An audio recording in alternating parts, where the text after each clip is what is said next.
The arena roared, a cacophony of cheers and jeers that shook the rafters of the old Riverside Stadium in Willow Creek, Ohio. Ethan Caldwell, known to the world as the Titan, stood in the center of the wrestling ring, sweat dripping from his brow, his championship belt glinting under the harsh lights. But tonight, the belt meant nothing, because in 30 seconds, he was about to lose everything. Ethan gripped the microphone, his knuckles white, his heart thundering louder than the crowd. At 34, he'd spent half his life building this persona, the unbreakable, all-American hero of the Midwest Wrestling League. 6'4", broad-shouldered, with a jaw carved from granite, he was the man who never backed down. But the secret he'd buried for years was clawing its way out, and he couldn't hold it in any longer. "I'm done hiding," he said, his voice steady but raw, slicing through the noise. "I'm gay, and I'm not ashamed of who I am." The arena froze. Then, like a dam breaking, the crowd erupted, half in boos, half in stunned applause. Ethan's chest tightened as he scanned the faces. Some screamed slurs. Others clapped with tears in their eyes. His best friend and tag team partner, Mike "Razor" Russo, stood ringside, his face a mask of shock and something darker, betrayal.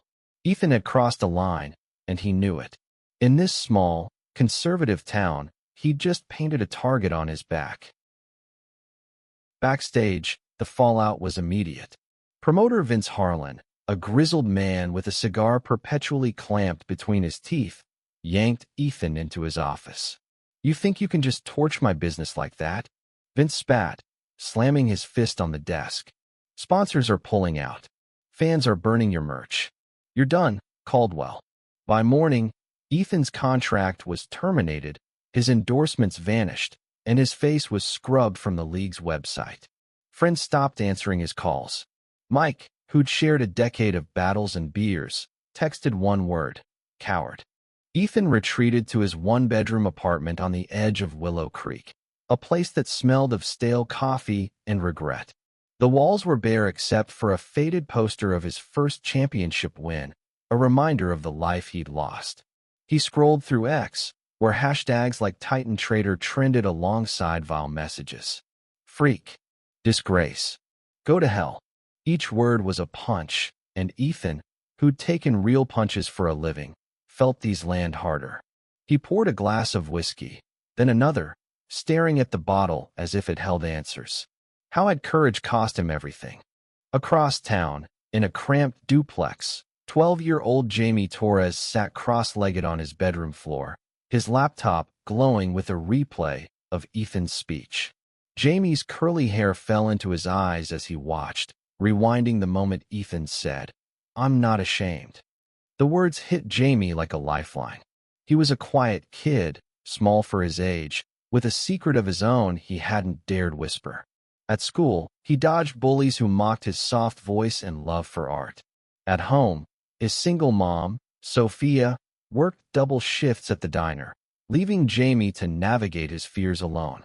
But Ethan's bravery sparked something in him, a flicker of hope that maybe he could be himself, too. Jamie had been a wrestling fan since he was 6, sneaking into the living room to watch Ethan's matches on TV. The Titan was his hero, not just for his signature dropkick, but for the way he carried himself. Fearless, proud, unbreakable. Now, seeing Ethan vilified online, Jamie felt a pang of anger. He grabbed a piece of poster board and markers, scribbling a message in bold letters: "You are enough." He didn't know how, but he was going to find Ethan and show him someone still believed in him. The next week was a blur of pain for Ethan. He avoided mirrors, unable to face the man who'd gambled his life and lost. He stopped going to the gym, where whispers followed him like shadows. His savings were dwindling, and the landlord was already leaving voicemails about late rent. One gray morning, Ethan sat on his couch, staring at a bottle of pills he'd pulled from the bathroom cabinet. The thought was fleeting but heavy. Maybe the world would be better without him.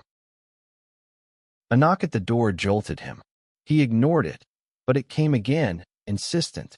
Grumbling, Ethan opened it to find a kid standing there, scrawny, with big brown eyes and a poster board clutched to his chest. "Mr. Caldwell," the boy said, voice trembling but determined. "I'm Jamie. I saw what you did on TV, and I made this for you." He held up the sign. "You are enough." Ethan's throat tightened. He didn't know this kid, but those words, scrawled in messy marker, hit him like a freight train. "Why'd you come here?" Ethan asked, his voice rough. Jamie shifted, nervous but unflinching. "Because you're my hero, and heroes don't give up." Ethan stared at the boy, then at the sign, feeling something crack inside him. Not despair, but a tiny spark of light. He didn't know it yet, but this kid, this stranger, was about to change everything. Ethan invited Jamie inside, mostly because he didn't know what else to do. The kid stood awkwardly in the middle of the living room, still clutching his poster like a shield. Ethan's apartment was a mess. Empty takeout containers on the counter, a pile of unwashed laundry in the corner, but Jamie didn't seem to notice. He was too busy staring at the old championship poster on the wall, his eyes wide with awe. "You really won all those matches?" he asked, pointing. "Yeah," Ethan muttered, sinking onto the couch. "Feels like a lifetime ago." He didn't want to talk about wrestling, not when every memory stung like a fresh wound. But Jamie's enthusiasm was relentless. The kid peppered him with questions. What was it like to pin Iron Jack Malone? Did he ever get scared before a match? Ethan answered in grunts and half sentences. But Jamie's energy was a strange kind of anchor, pulling him out of the fog he'd been drowning in. Jamie visited again the next day, then the day after that. Each time, he brought something new. A drawing of Ethan in his Titan gear, a wrestling magazine from 2015 with Ethan on the cover, even a half-eaten bag of cookies his mom had baked. Ethan didn't have the heart to turn him away. There was something about Jamie's stubborn hope, the way he looked at Ethan like he was still a hero, that made the darkness feel less suffocating. But Ethan was careful, too. He didn't ask too many questions about Jamie's life, sensing the kid was guarding his own secrets. One evening, Jamie showed up with a notebook, its pages filled with sketches of wrestling moves and storylines. "I've been thinking," he said, flipping to a page with a drawing of two wrestlers in a ring, one labeled Titan. "You should start your own wrestling league, one where everyone's welcome, no matter who they are." Ethan laughed, the sound bitter. "Kid, I'm broke. Nobody's gonna fund a league run by a guy they're calling a traitor." But Jamie's eyes didn't waver. "You don't need their money. You've got you. And you've got me." That night, after Jamie left, Ethan couldn't stop thinking about the kid's words. A new league? It was a pipe dream. But for the first time in weeks, he felt a flicker of purpose. He started small, jotting down ideas on a napkin, a wrestling promotion that celebrated authenticity, where fighters could be themselves without fear. He called it True Grit Wrestling, a name that felt like a promise. But the obstacles were daunting. Venues wouldn't book him, sponsors wouldn't touch him, and the online hate was relentless. Still, Jamie's belief in him was a stubborn spark, refusing to go out. Meanwhile, Jamie was fighting his own battles. At school, a group of older kids had started targeting him, calling him Titan's fanboy, and worse. They'd seen him on X, where he'd posted a photo of his "You Are Enough" sign, tagging Ethan. The comments were brutal, some implying Jamie was like Ethan in ways he wasn't ready to admit, even to himself. He hadn't told anyone he was questioning his own identity, not even his mom. But the bullying was getting harder to dodge. One day, they cornered him behind the gym, shoving him to the ground. "You're just like your hero, huh? A freak," one of them sneered. Jamie clenched his fists, his face burning, but he didn't fight back. Not yet. Back at Ethan's apartment, the two started planning in earnest. Jamie brought his laptop, and they scoured X for local wrestlers who might join a new league.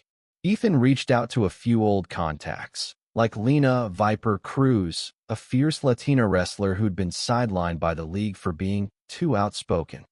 Lena was skeptical but intrigued, promising to meet if Ethan could prove he was serious. Jamie, meanwhile, designed a logo for True Grit Wrestling, a fist breaking through chains, bold and unapologetic. "This is us," he said, showing Ethan the sketch. Breaking free. But the world wasn't done testing Ethan. One night, he got a call from Vince Harlan, his old promoter. "Heard you're trying to play hero with some new league," Vince sneered. "Give it up, Caldwell. Nobody wants you back. And that kid you're dragging into this? You're gonna ruin him, too." The words cut deep, feeding Ethan's doubts. Was he being selfish, pulling Jamie into his mess? He looked at the logo Jamie had drawn, then at the "You Are Enough" sign propped against the wall. For the first time, he wondered if he could live up to the kid's faith in him.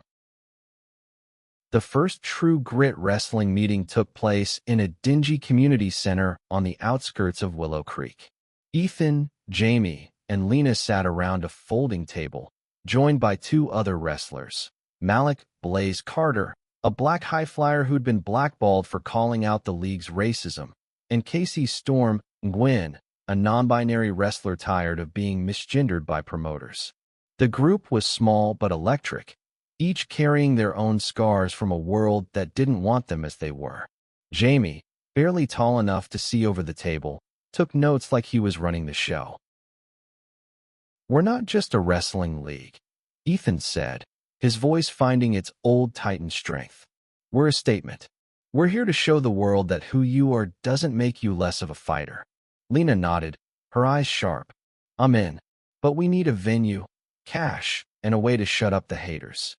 Jamie piped up, "We can crowdfund on X. People will support us if we tell our story." Ethan raised an eyebrow, impressed. The kid was smart, smarter than he'd been at 12. They launched a crowdfunding campaign that night, with Jamie writing the pitch.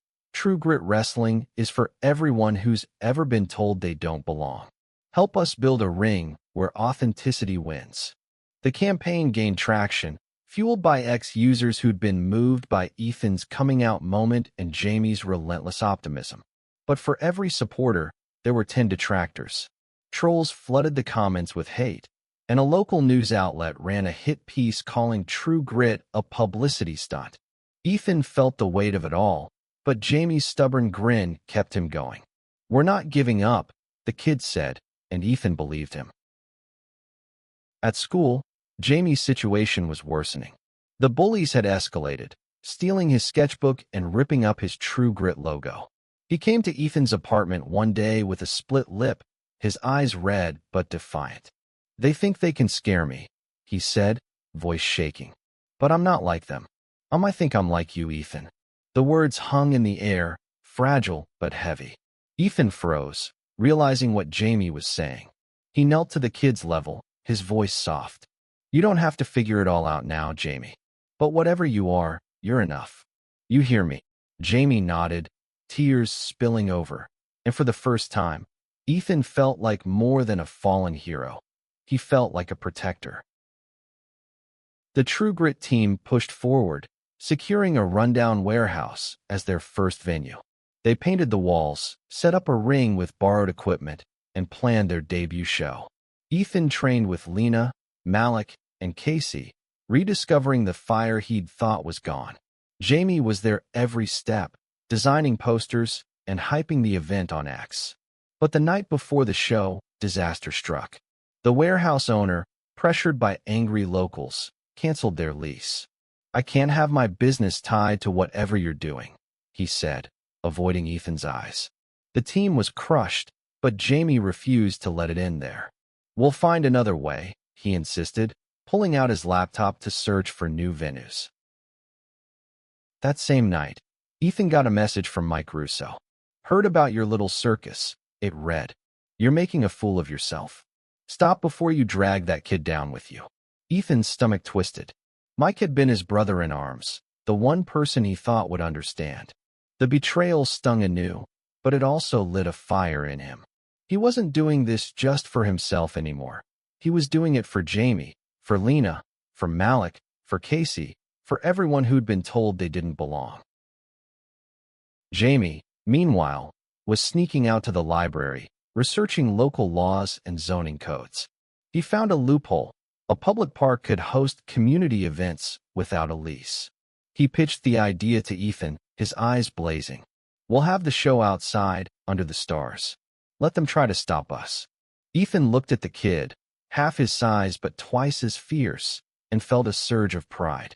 "You're something else, Jamie Torres," he said, ruffling the boy's hair.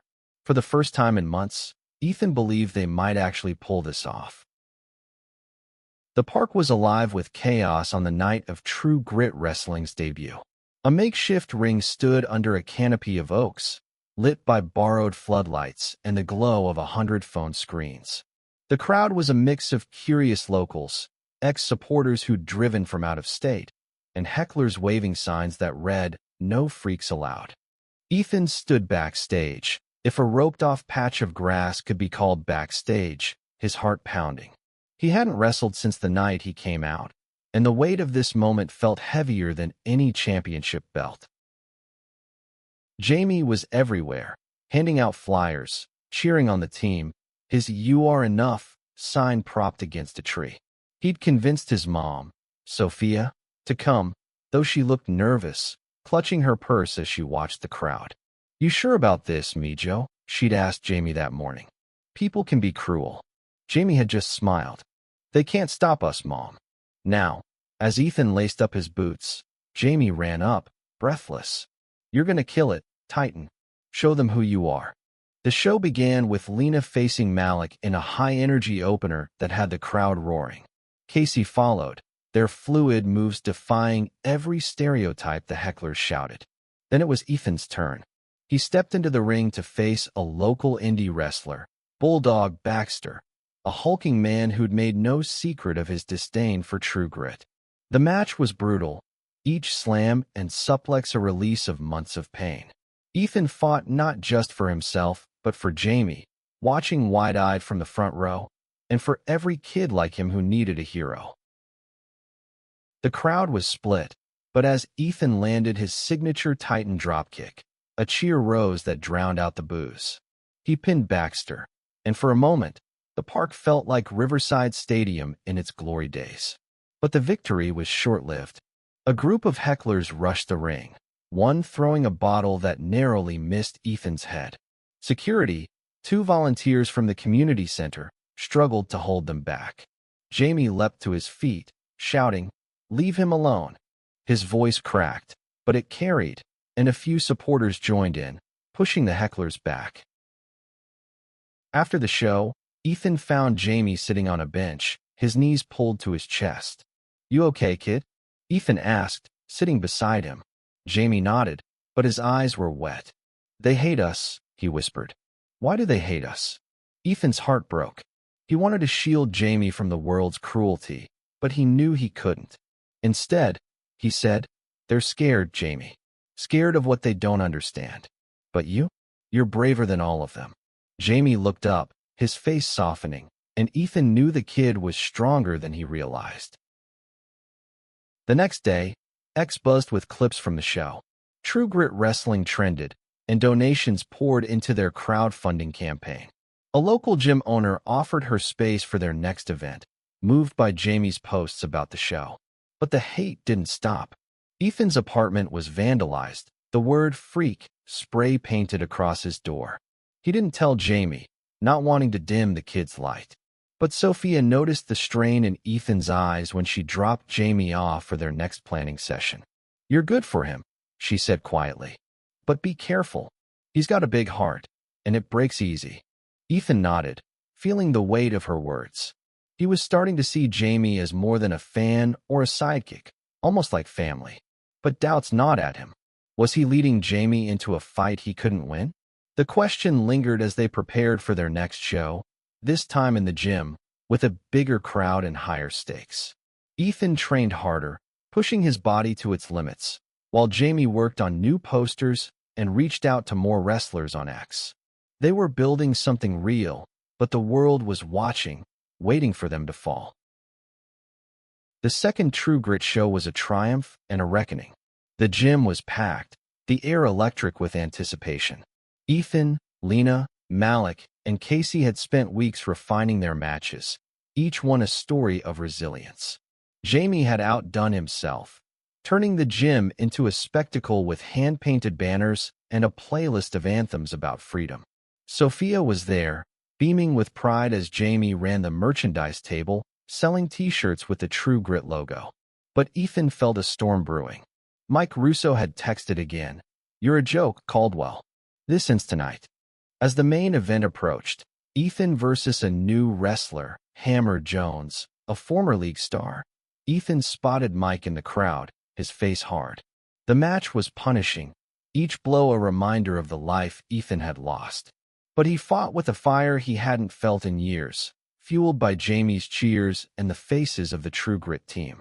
When he pinned Jones, the crowd erupted, and for a moment, Ethan felt whole again. Then Mike climbed into the ring, uninvited, microphone in hand. "You think this is wrestling?" he shouted, his voice dripping with venom. "You're a disgrace, Ethan, and you're dragging these people down with you." The crowd went silent, the air thick with tension.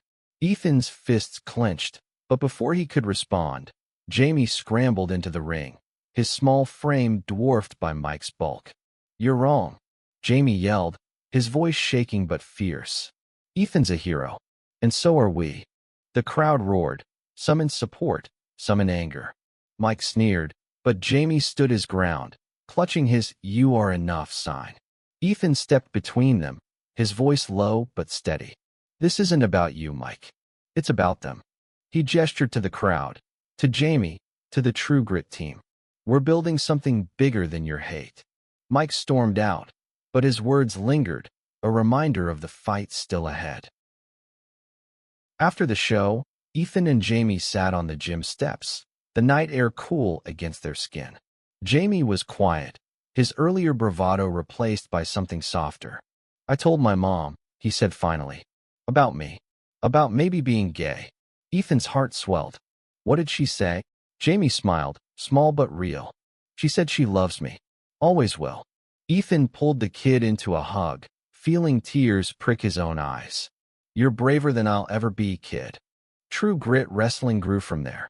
They booked more shows, drew bigger crowds, and inspired wrestlers across the country to join their cause.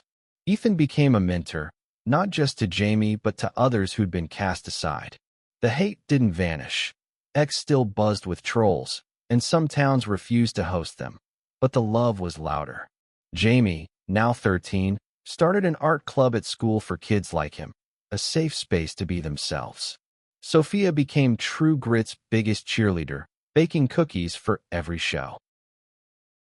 Years later, Ethan stood in a new arena, not as the Titan but as himself, watching Jamie, now a lanky teenager, present a new True Grit logo to a roaring crowd. The kid had saved him, not just from despair, but from a life half-lived. Ethan had lost everything once, but in that loss, he'd found something greater, a family, a purpose, and a reason to keep fighting. As the lights dimmed and the next match began, Ethan looked at Jamie and thought, "You are enough. And so am I."